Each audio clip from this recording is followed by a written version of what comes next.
This week on BadgerPod NerdCast, featuring Brian Lee Martinez, the Badgers discuss Feminist Incursion into Imaginative Fiction, RaceFail 09, Standpoint Theory, and Rachel Edwards' Harry Potter Fanfiction. Be sure to tune in.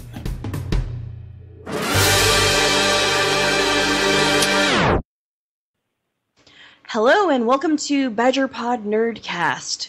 Number, what are we on now? 5 or 6? I think it's 6 now. Joining us are, as always, Hannah Wallen, Karen Strawn. We've also got Crystal Garcia. We've also got Victor Zen in here, Dr. Randomer Cam, and our guest, Brian Martinez. Hello. Actually, wait. It's not Crystal. It's Ellen. Ellen. She's a newer. It's actually both Ellen and Crystal. Wow, it's an Ellen Crystal sandwich. Yep, it's gonna be great.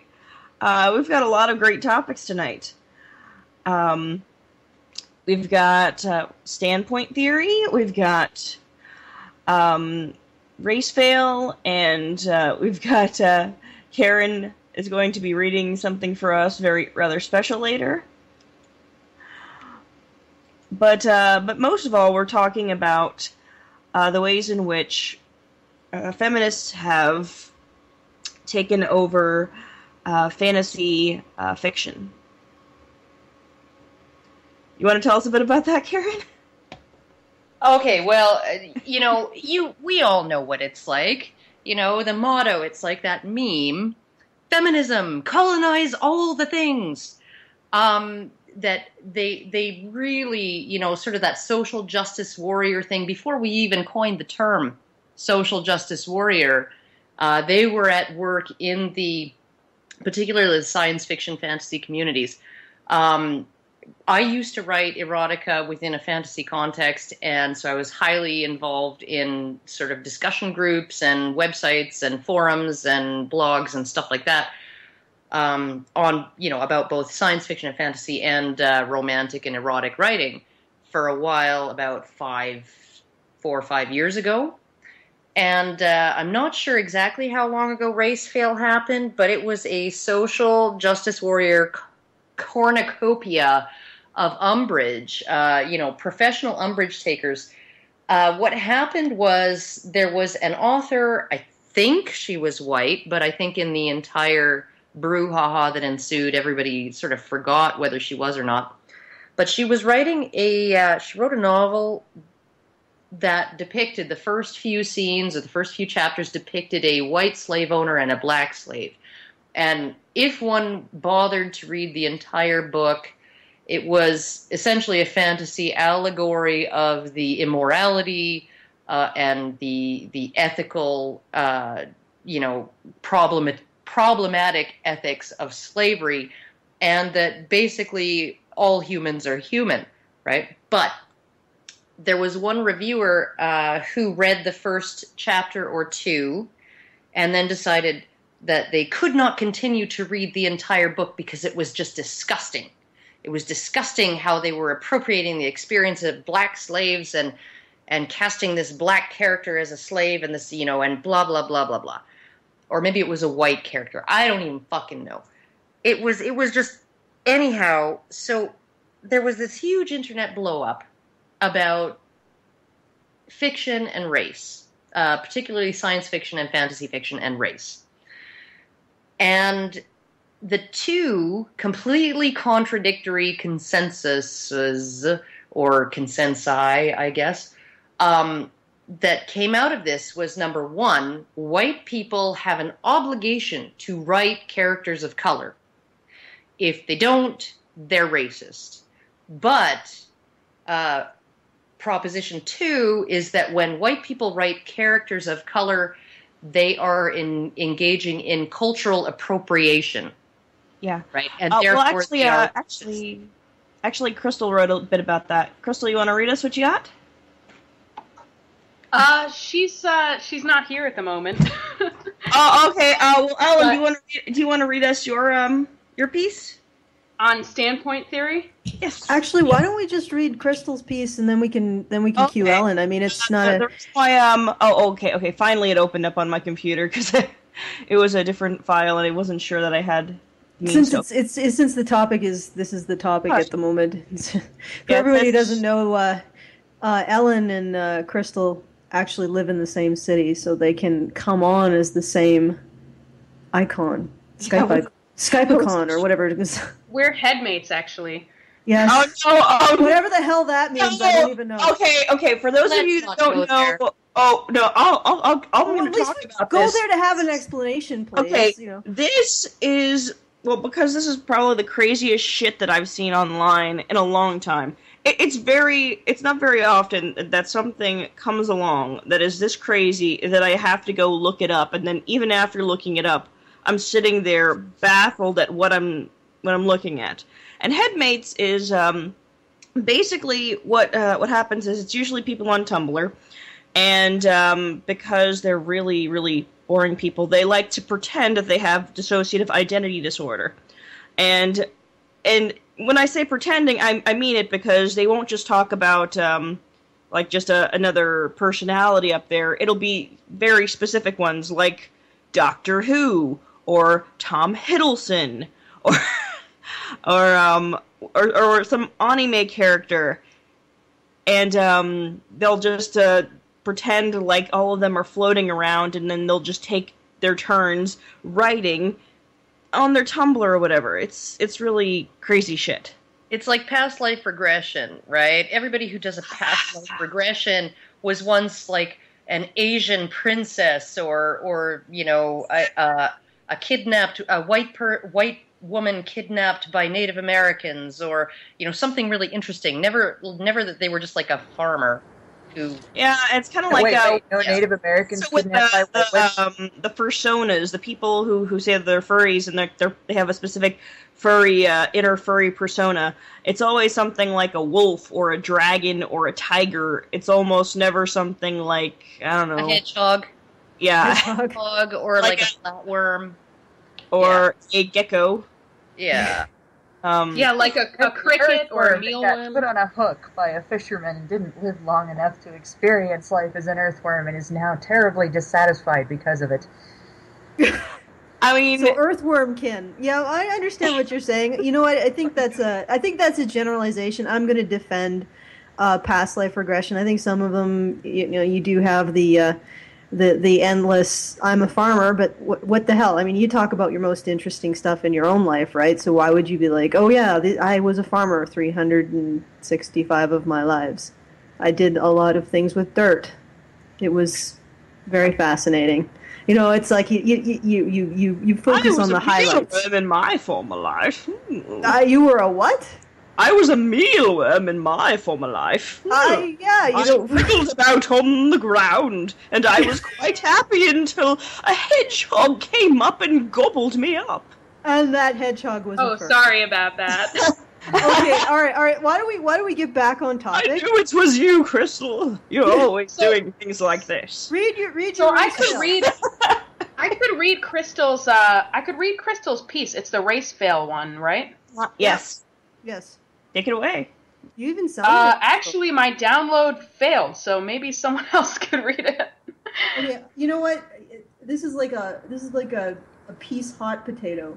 I'll do it. It's not a piece hot potato. It's a piece clusterfuck. Yeah, I got it.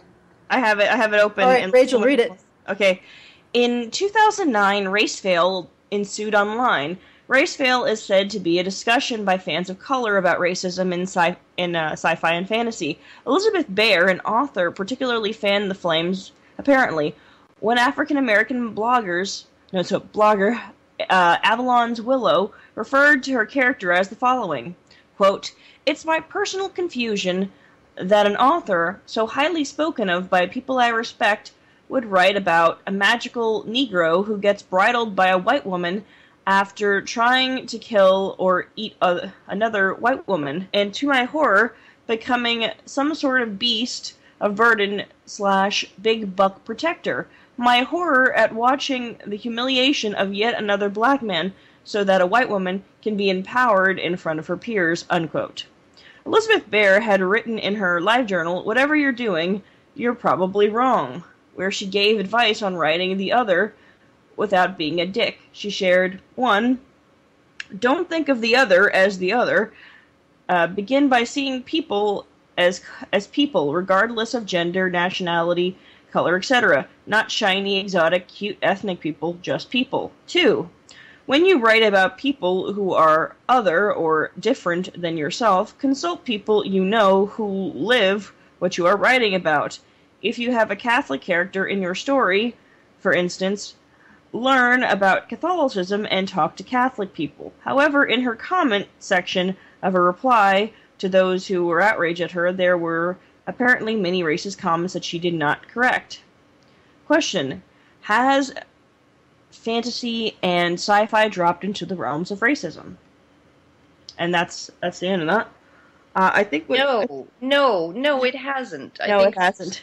Fantasy and science fiction is, because it is often forward-looking, I think that it is the go-to genre that deals with, in a very human way, that deals with those kinds of issues. It deals with issues of sexuality, racism, all of those things,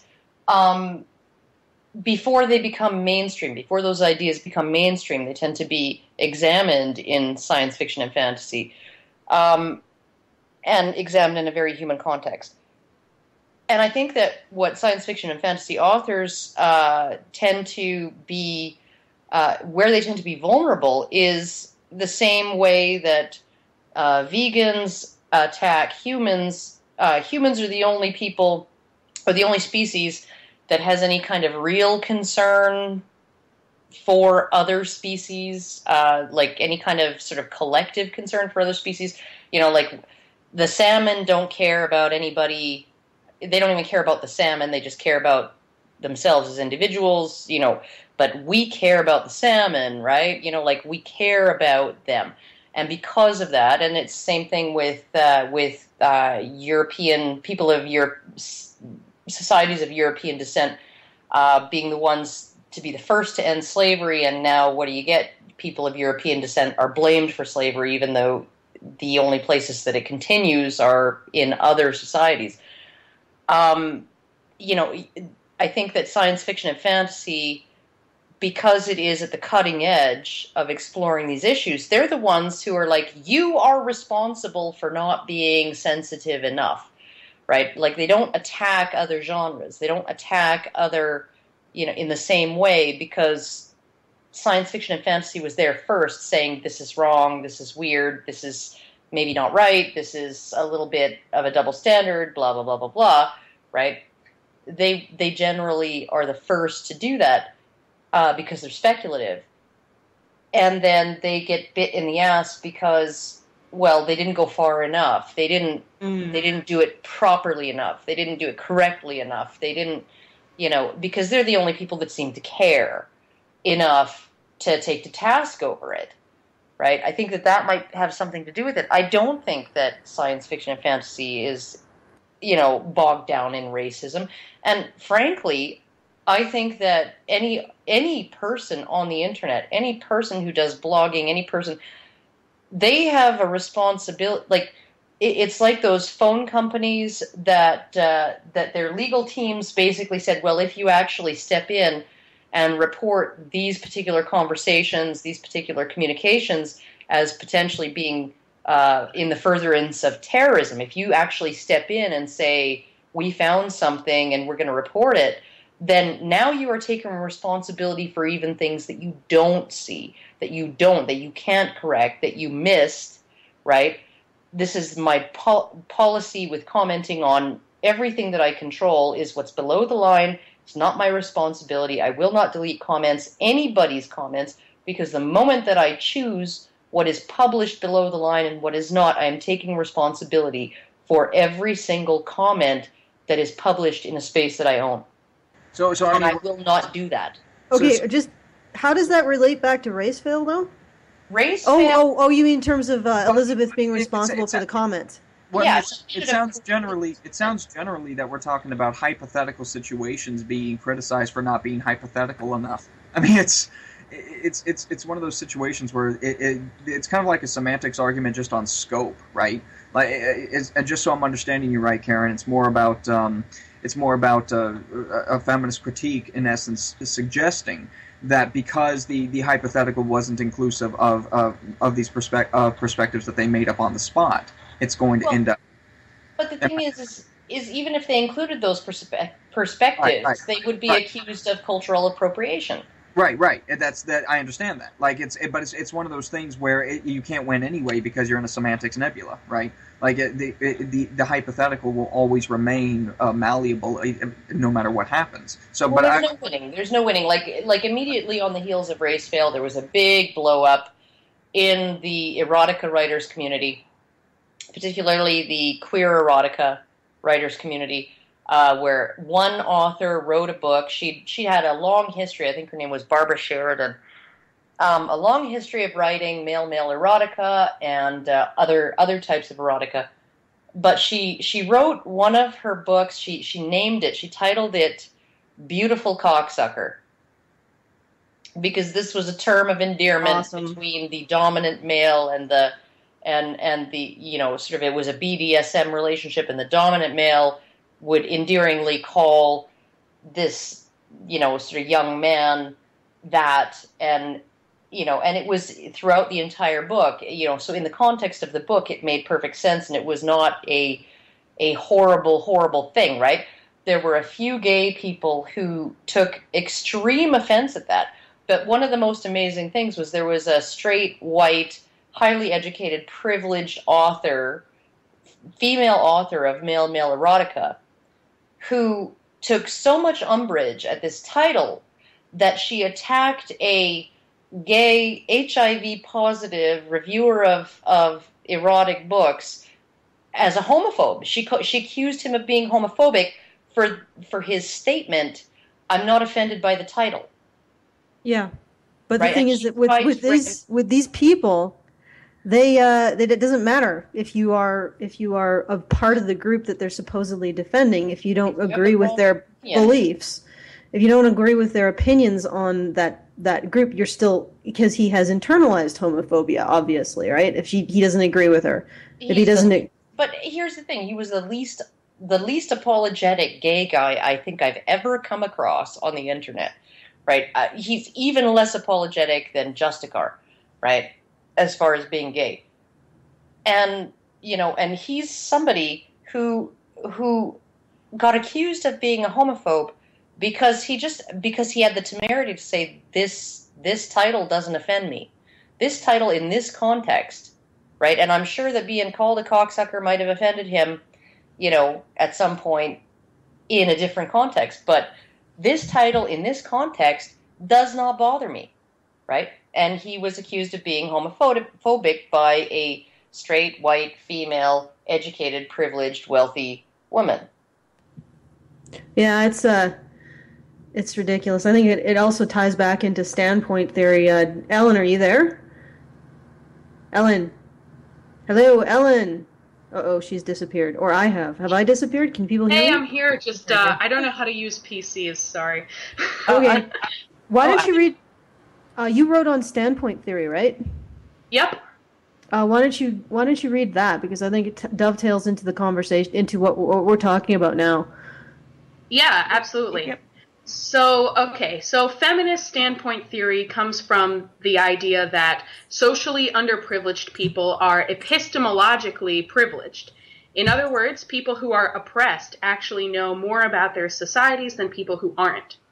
It started with Hegel, who said that if you have a master and a slave, the slave knows more about the injustice of that relationship than the master.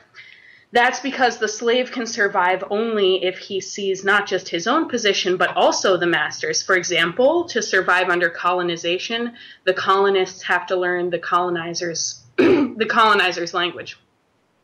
So then Marx and Engels replaced the master-slave with bourgeoisie proletariat, which I will call proles because I like George Orwell. So even though the proles were at a social disadvantage, they had an epistemological advantage. They could actually know more about their society because of their struggle with the bourgeoisie. This unique knowledge is their standpoint. So to get the best picture of a society, standpoint theorists would always talk to the most marginalized person first. Feminist standpoint theory takes master-slave and bourgeoisie prole and puts in male-female. It claims that women's special socio-political positions give them an epistemological advantage.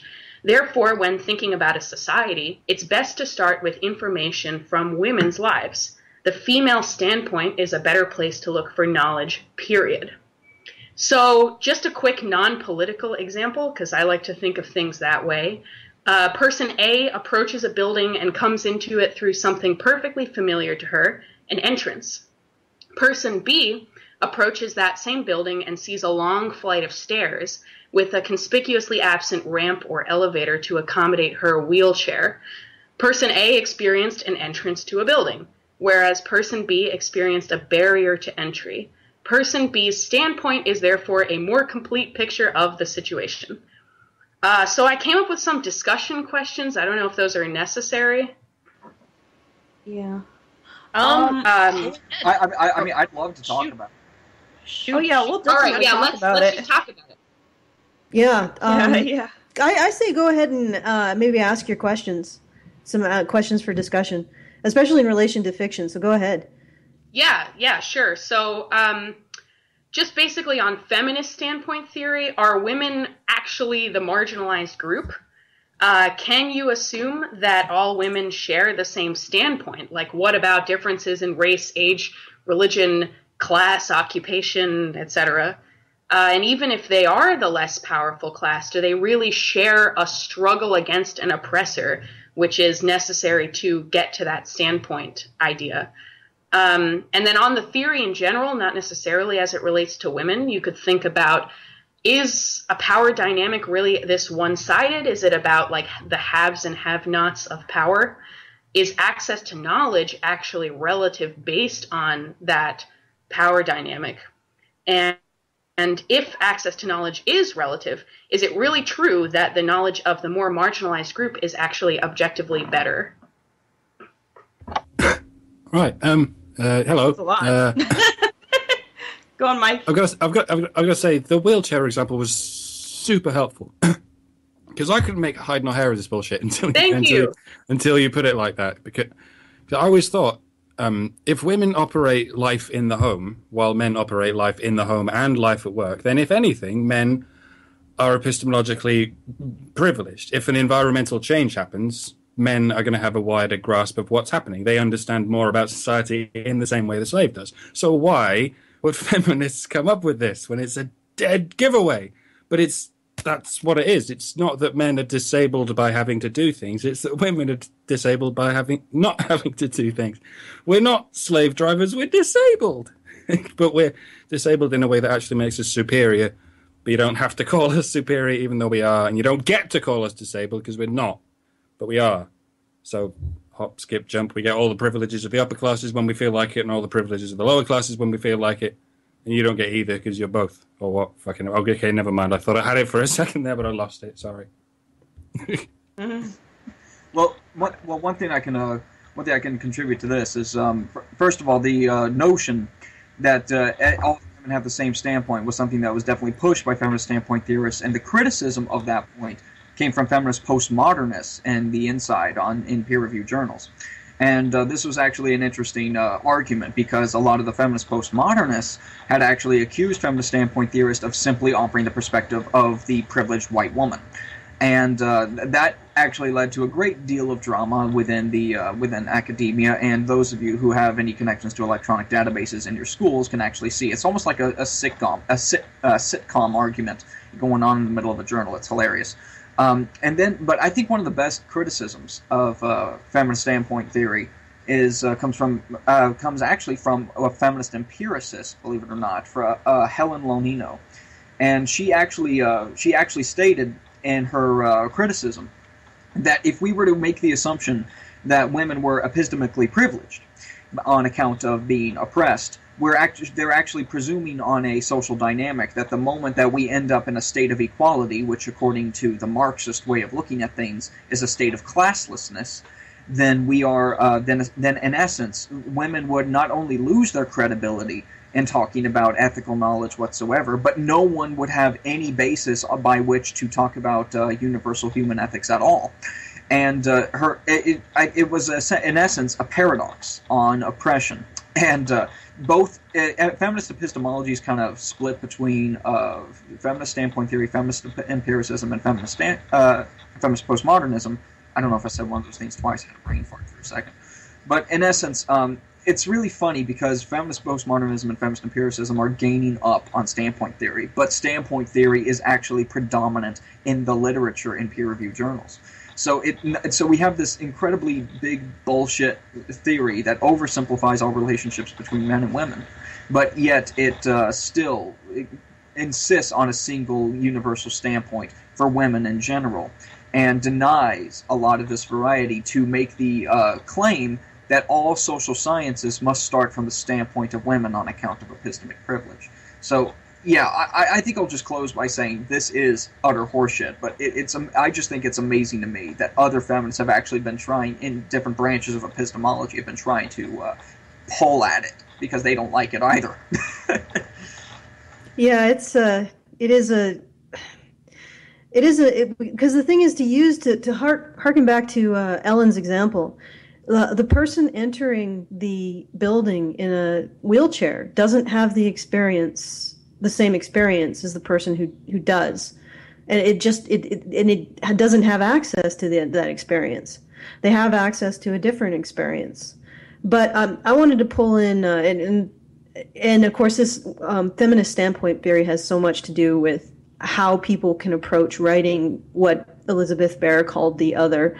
At least in terms of RaceFail, that catch-22, you're damned if you don't. If you do write the other, you're appropriating the other's culture. But if you don't write the other, then you're excluding and marginalizing them. So it frames this particular argument very well, standpoint theory. But what I was going to point out is I've been recently reading a book called David and Goliath. And it's about challenging our assumptions about underdogs and what really makes an underdog. And what the author of the book pointed out was that in that particular contest, in that classic parable of the underdog versus the powerful, it wasn't actually the case that David was the underdog. The reality is that a sling at the time was an incredibly powerful and deadly weapon, and infantry were completely vulnerable to it. So what was really happening was that David was changing the rules of one-on-one combat that Goliath was abiding by. David was deciding to act outside of the paradigm that Goliath was working within, and thus triumphed. And here's really the crux of the standpoint theory, that problem that I have with it. If women have a greater epistemological privilege than men, how has that not translated into a greater real power at some point in time? Because if you have more knowledge than your opponent, you're going to win. Eventually, you are going to triumph. Just like David triumphed over Goliath because he had the ability to see how to escape the paradigm that Goliath was acting in and move in a way that Goliath couldn't anticipate. And it's like, if you have greater knowledge, eventually that's going to translate into greater power, because you have the ability to anticipate your opponent's movements. You have the ability to be cleverly counter them. And like the Art of War says, if you know yourself and you know your opponent, you will win all times. You know, why haven't women won? And that really, again, feminist standpoint theory, in order to accept feminist theory and feminist standpoint theory, women have complete epistemological knowledge. They know themselves, they know men, but they keep losing. It requires to fit those two concepts in your head, you have to believe that women lack human cleverness. And they lack the ability that David epitomized to act outside of the rules and the expectations of the dominant paradigm and use their greater knowledge to win and to subjugate and to dominate. That's the reality. if we allow that women have equal human cleverness, by this time, they should have been able to use their greater knowledge to dominate everything. Which... What I find amazing is that, you can actually apply a master-slave dialectic to, say, white slave masters and black slaves in the United States before abolition, right? Because blacks were the least autonomous and least protected class, right? But what are women? What were women then? They were the least autonomous but most protected class. It's a completely different dynamic. You cannot apply these master-slave dialectics, these sort of tribalistic dialectics, to the male-female relationship. You just can't. And here's something that Mr. Stoned One, if you remember him, sent me just recently. Susan B. Anthony, in an address at an open supper by the Daughters of Temperance in 1849. Quote, "It is generally conceded that it is our sex that fashions the social and moral state of society. We do not presume that females possess unbounded power in abolishing the evil customs of the day, but we do believe that were they unmasked to discountenance the use of wine and brandy as beverages at both their public and private parties, not one of the opposite sex who has any claim to the title of gentleman would so insult them as to come into their presence after having quaffed that foul destroyer of all true delicacy and refinement." End quote. Right? So basically what she's saying is that women possess the superior position when it comes to social and moral power. Right? In 1849. Right? Now, when women such as Susan B. Anthony were demanding equal political and economic power, right, there was no conversation as to them ceding social and moral power in society, some of that privilege that they had to men, right? Allowing men to be arbiters as well of what is socially and morally correct, right? Now, you hear feminists all the time these days saying that the backlash against feminism is just men who are objecting to having to give up their privilege. But when women achieved political and economic equality or equal opportunity to men, they were not, there was no talk of them ceding any of the power that they had socially and morally to those men, right? It is feminists who are objecting to losing that privilege, that less tangible, less quantifiable privilege of being the social and moral arbiters of society, right? You see this in feminists saying men have no part in this discussion, in the discussion of gender, or they have to take a back seat to women's voices, right? While at the same time claiming that men already have all the power in that discussion, right? When in reality, they're terrified of losing that privilege, right? And this really goes to the whole standpoint theory thing, that it is like women are out handicapped as if they're in wheelchairs, right? Substantive equality is a real thing when you're talking about people who are visually impaired or hearing impaired or paraplegic, right? And that if you want to offer equal opportunity for education to everybody, you have to produce Braille textbooks for blind students, and you have to produce closed caption lectures for deaf students, and you have to have wheelchair access for paralyzed students, right?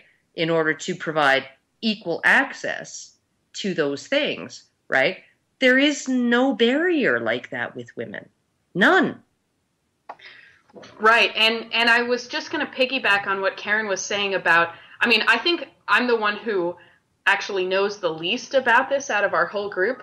But even if you say, yes, standpoint theory is correct, even if you say the marginalized person's view is right, and it's the best place to start, like standpoint theory still says it is only a place to start. And today feminists are saying, you know, we have the epistemological privilege, basically, therefore men should shut up. It's the beginning, middle, and end. Right. So even if you take the standpoint theory as gospel truth, they still don't say that you should censor anybody's opinion. They still don't say that anybody's perspective is invalid, you know. But there are people out there who are abusing that privilege. That's right, the thing, exactly. Right? They've been given privilege by the theory, and I think erroneously, because power between men and women would have had to have been relatively balanced all through history. Otherwise, it would have been a ginormous clusterfuck, right? Like you can't, in order to say that power has been always in male hands and women have had no power, you would basically have to say that women were treated exactly like slaves were treated. When in reality, even female slaves were treated more gently than male slaves, right? By code, by law, right? So, I mean, you look at all of these things, and none of what they're saying makes sense in the context that they're trying to force it into. They're trying to cram it into a tribalistic model rather than a gender model. They're seeing gender as two tribes rather than seeing gender as two components of the same tribe. Yeah, and it just doesn't work. I think I wanted to say something, but whoever wanted to go next, please shout or elbow your way in. Okay. Yeah. Oh gosh. Everybody had something to say. Yeah. Ryan, do you have anything to say? You're on our show for the first time. You haven't said anything. Ryan, go ahead. Hop in. Anything to say? No, I'm just taking it all in, and it's all really interesting stuff. It reminds me, I'm not sure that how relevant it is, but I'm actually making a webcomic, and it's about. Did you not get an intro? This is. No, my name was mentioned, but we didn't. I didn't know I had to do the whole introduction. Okay. Why don't you give us a name and drop your links? Sure, Brian. sure. So my name is Brian Martinez. I have a webcomic called Good Guy, and it's basically about my romantic experiences. So I titled it, and I'll put the link in the chat. I titled it that way for very specific reasons, kind of long-winded, but essentially I wanted to share romantic stories from a male perspective that I think is a little outside of the norm, or at least what people have come to expect. For example, earlier this year, there was a film that was released. It was called That Awkward Moment, with like Zac Efron and Michael B. Jordan and stuff. And it was supposedly, that was marketed as a rom-com for guys. But I didn't watch it because it looked like shit. But it turned out that it was for guys, but it treated men like stereotypes, you know, guys that they chase skirts, or they were manginas or whatever, but it didn't really give them any dimension or depth. And I thought, I was in the midst of doing my book at the time, but I was like, well, why is it we don't have like a full, view of this? So I pursued this. And the reason why I find it interesting is when I was setting this book up and I was sharing this, I'm also a student part-time. I was sharing my concept with professors and peers and students in other, like in the film majors and so on. I kept getting, most of the time, students would ask me, or my peers, or even professors, they would say, why are you doing this from a heterosexual male perspective? And I would say, well, because that's my perspective. I mean, and they're like, well, why? Well, relationships come in all different forms. And I'm like, well, I'm aware of that, and I'm not trying to exclude anyone, but this is my story, and my story is specific to me, and it's kind of personal. And they thought that it was really, like, they were afraid that it would come across as, they called it My Little Black Book. They said, oh, it's Brian's Little Black Book story. And it's like, no, it's not even a platform for that. It's actually a very honest and, story from the heart about my experiences. And all that I learned and how I changed over the years, but I changed all the names of all the characters and everything. And I thought it was really interesting because there were a lot of feminists that I know that I go to school with, they were basically saying I needed to include, more different kinds of gender identity and different kinds of sexuality and different kinds of, of elements in order to make it a fully fleshed out and realized arc. And they wanted me to inject basically a socio-political agenda into the book. And I said, well, then it wouldn't really, then I would have to include stuff that wasn't real. It didn't happen just for the sake of doing so. And on top of that, what if I don't know enough about the material to like make it convincing? I mean, would I then be accused of not doing it appropriately? And I just felt I was stuck, and I'm just thinking about everything that you guys are saying. And this, the funny thing is this is a true story. I mean, I inject a lot of, for laughs. I have like, it's kind of like the Wonder Years or what's the show, Ally McBeal, where lots of weird stuff happens, but it's kind of a, grounded story. And I just thought that was really interesting. And then on top of that, I got to add this other thing. There was a female peer who's like a super hardcore feminist that I have class with, and she's also an artist. And she is doing, in response to my story, she's doing her own. And the only thing I know about her story is that it has lesbians in it. She literally billed it that way. She said, I'm doing a story with lesbians, and lesbians are great. And I'm like, okay, so what's the story about, though? I mean, like, it's almost like that's the initial thing that you're going with. And that's fine, but, I think that a good tale needs more than just, like, here's, this. And the funny thing about it is that she's actually getting a lot of blowback from Tumblrettes because she posts on Tumblr her book. And there are people who have, who are finding that either A, her lesbians are too male gazy is what they call it, or B, they're the original, I guess there isn't enough gay men in the story, so they're like getting on her about that. And she's like, I don't know how I'm supposed to satisfy these people. And I was like, well, that's interesting that you would have this problem, and yet, you gave me a bunch of shit. So, yeah. But I mean, that's sort of my personal experience with that. Well, so. I actually think that this is an excellent contribution, because this really is about, even though you don't, I guess, have as much of a background with feminist standpoint theory, everything that you've talked about is pretty much revolving around feminist standpoint theory, and this idea that I think, I don't know if you got this specifically, but this idea that your point of view is incomplete in and of itself because you don't access these other points of view is exactly what standpoint theory is about. But the other thing that I find with fiction, and feel free to jump in, Brian, whenever you want to. Sure. You got carte blanche to respond to everyone, and everyone will be quiet while you talk.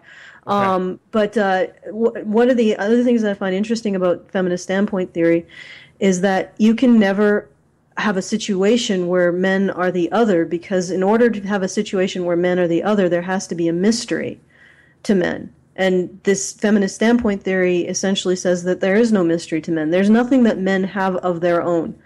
And what's really interesting about that is that there is an elitism in that, and a conceit in that that's completely unpacked. This idea that women have access to the male experience when and they have complete understanding of it, and don't need to prove that they do. Yeah, exactly. And that's the thing, is that they're, and I totally see where you guys are coming from. And I get this, like, where, I say I'm trying to tell this story, and I'm trying to show, a side of myself that's personal. And I think I mean, I don't think I'm saying anything like really crazy original here, but I think that everyone is an individual with their own story to tell. So when I say, well, these are the experiences I had, from high school on up, coming from the family I came from and the girls I've been involved with and all the crazy stories that, come from that and what I've learned, then for, feminists often, because I do have a lot of them in my life, more than, I would care to admit, they will try to boil it down to something really simple. Like they don't want me to be complex or, have like a lot of experiences or something. Like they want to be able to understand where I'm coming from and make it something really simple.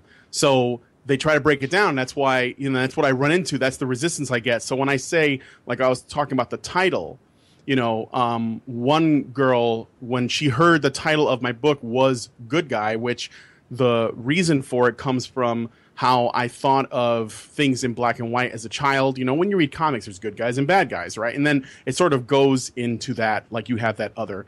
But she thought of it as me trying to say that it means the same thing as the nice guy TM.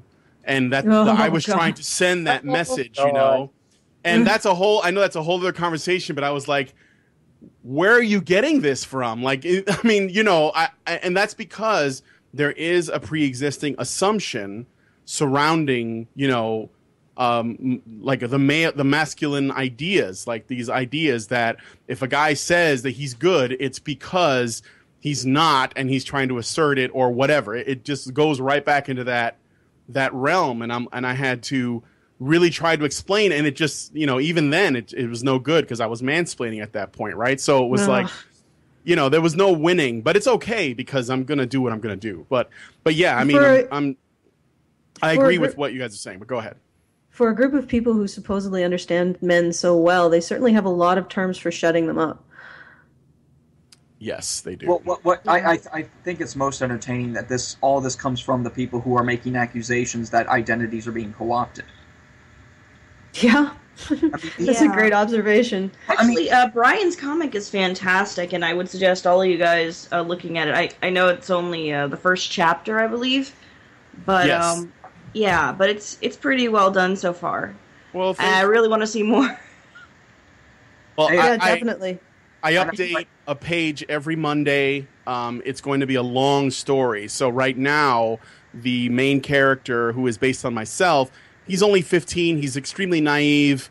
He's just learning about, sexuality and relationships. I mean, like just on the cusp.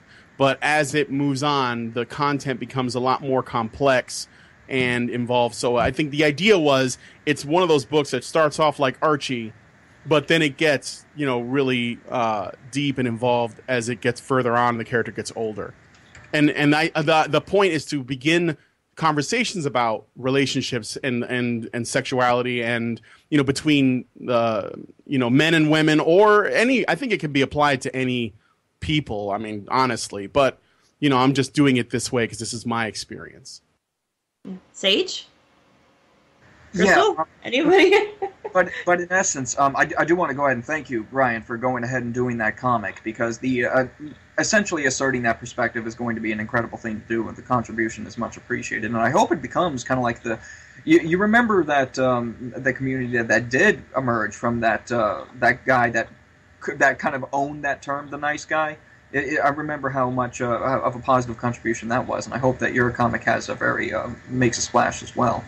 But I also wanted to kind of expand a little bit on the co-option of identity point, because there was recently a post on a WordPress blog called I Wanted Wings that made a co-option of actually women against feminism, and in terms of how they actually use the archetypes of other, whether it be male or men or women, for their own purposes. And there was this blogger, in essence, was accusing women against feminism for not having their own appropriate standpoint, and had she ended up saying that feminists were people who were, quote, people who have been locked up, beaten, tortured, and even killed in the pursuit of equality. And they did this like military thing. Like, she was actually starting to compare feminists to soldiers. And the archetypes that comparison went even to the point where she bastardized JFK's "Ask not what you can do for your, ask not what your country can do for you" quote. And she ended up and she ended up taking this to a point where she completely incidentalized all contributions of the military. That feminism, in essence, took credit for the existence of women against feminism, took credit for the existence of anything non-feminist where feminists were considered free. And what makes this so disgusting is not only is it a complete co-option of women against feminism's identity through a lot of the same standpoint theory logic, or if you could call it logic, but it ends up creating this. I ended up seeing for the first time just how total the control tries to be. Like, it gets to the point where this blogger was essentially saying, we own your identity because we take credit for it. And if it weren't for us, you would not be here. So if you were to say that you are free, that you have thoughts of your own, well, that's great and all, but that's just our victory. We made you happen. And it's just absolutely, utterly, just fucking disgusting. But isn't that where the women against feminism? That's usually the argument used against that, where they're basically saying, and I don't want to get into too much of that, but where they're saying, the only reason why you ladies are allowed to get in front of a camera and show a piece of paper that says why you're against feminism is because of us feminists.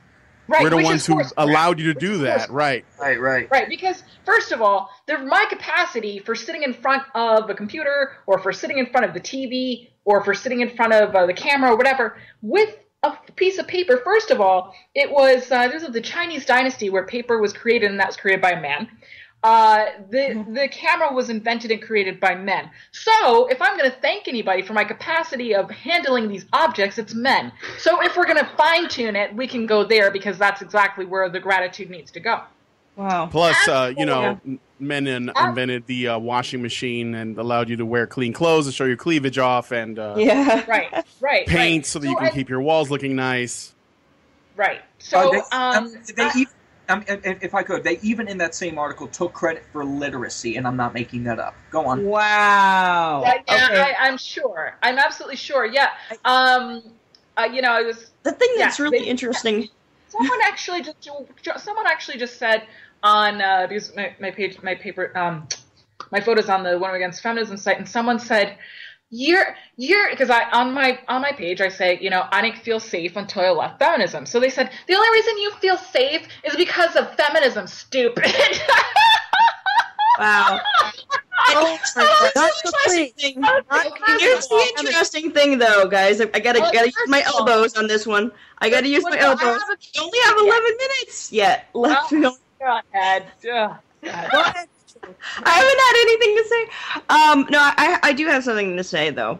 The whole idea of standpoint theory is often based on the idea of this hierarchy, this racial and gendered hierarchy, but mostly the one in the Western world. Wherever that differs, wherever it gets a monkey wrench thrown into it, because then suddenly the oppressors are people that we would usually consider oppressed in our society. And that's just kind of interesting to think about. I'm going to elbow in here because I haven't really said anything through the entire show. Try to be mindful, though. We gotta make time for the reading. Yes, go for it. Go ahead. Never mind. No. Go ahead. Say your thing. Read the reading. I want to hear that. Yeah. Okay. Well, we have the time. And now, just enough time for the reading. Because we don't want to. Well, you probably there will be a lot of. Just read it. Okay, all right. So announcing Badger Peace Theater. Today, Karen will be reading. Or did you want to announce it, Rachel? I guess so. I decided I was going to write some really terrible Harry Potter erotica on my Tumblr blog, and they found out, and they're like, well, we have to read this on the air. So now Karen will be reading a short paragraph from The Kids Are All Right, Chapter 1, and keep in mind, everybody in here is 18 plus unless otherwise specified. Everybody being referred to in the story is 18 plus. Yeah, okay. And also, Karen will be reading this in the voice of Gilbert Gottfried. Okay. I am half a bottle of wine in. I think I can possibly pull this off. This is Harry Potter fan fiction, folks. And here we go. His eyes fixed on hers as she closed distance between them. Her lips pressed hard against his, drinking him in. For a while, he simply didn't know how to respond to it. Who was this new Hermione? He saw for him. Where did she learn to kiss like this? None of it made sense. He felt it all too familiar stirring in his trousers, and his first instinct was to run. But she wrapped her arms around him, holding him close, spreading a warmth throughout his body. Her hand lifted up his leg to growing bulge in his pajama pants. He shuddered from the feeling. She began stroking him through the fabric, causing him to break the kiss. All right. I'll be in my bunk. Oh my fucking god. Okay, yeah, I don't think anything can top that, so my voice can't last much longer. yeah. I think we could all do some Gilbert Gottfried once in a while. Yeah, that might make us a better society. It should be the Gilbert Godfrey minute. But if anybody Gilbert Gottfried wants to therapy. hear me read the entire thing in the voice of Gilbert Gottfried, you will hear what to do. Oh, okay, yes, that is my cue. If you want to hear the entire thing in the voice, Karen doing the entire thing in the in her sultry vocal machinations of Gilbert Gottfried, please consider donating. Don't consider, just donate. Go to Patreon, www.patreon.com. Maybe I can write the second chapter. Yeah, and Rachel will write more. Patreon.com/honeybadgerradio, and sign up as a patron, and patrons will receive more of these very erotic and deeply sensual readings by Karen in the voice of Gilbert Gottfried. So yeah, maybe I should open a Patreon account. yeah, maybe, and you can also maybe pay for Rachel to write more sensual and erotic fan fiction. And you guys could also donate to me and help me buy some throat spray, because that's a little tough on the No, throat. what you need is whiskey and cigarettes. You need whiskey and a big I damn got the cigarettes. forget Whiskey, a cigar. Whiskey and a cigar. Let me see if I can do this. Oh my god. Wait, hold on. Oh no. Wait, okay. No, Okay, let's give her a chance. Give it a go. Give it a go. Do it. Choose a paragraph and do it. Slowly she slid him inside herself as she sat down. She moaned slightly and nibbled at his neck. As the two of them... The guy has to be more phlegmy, I think. I can't do it. You gotta do the phlegm. I can't do it, yeah. Yeah. You gotta pretend like you're Welsh. Never ask slaves to Wales. You'll be washing spit out of your hair for a fortnight. Okay, all right. You know what? I'm going to go for the cue, the secret cue. All right, Ellen, you know what this is. Are you ready, Ellen? All right, so we came up with a way to end the podcast, or the cast. Ooh. And, all right, so here's the question. The question is... Before the question, everybody go check out Brian. Oh, God, say your name, Brian. I'm Brian? sorry.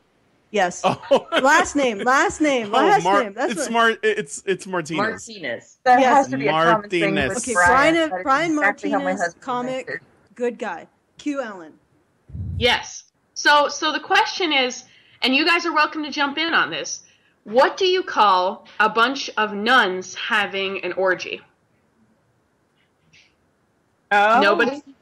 I don't know. The patriarchy in action, what? I don't know. No. Obviously, it's a cloister fuck. Oh! Oh! All right, so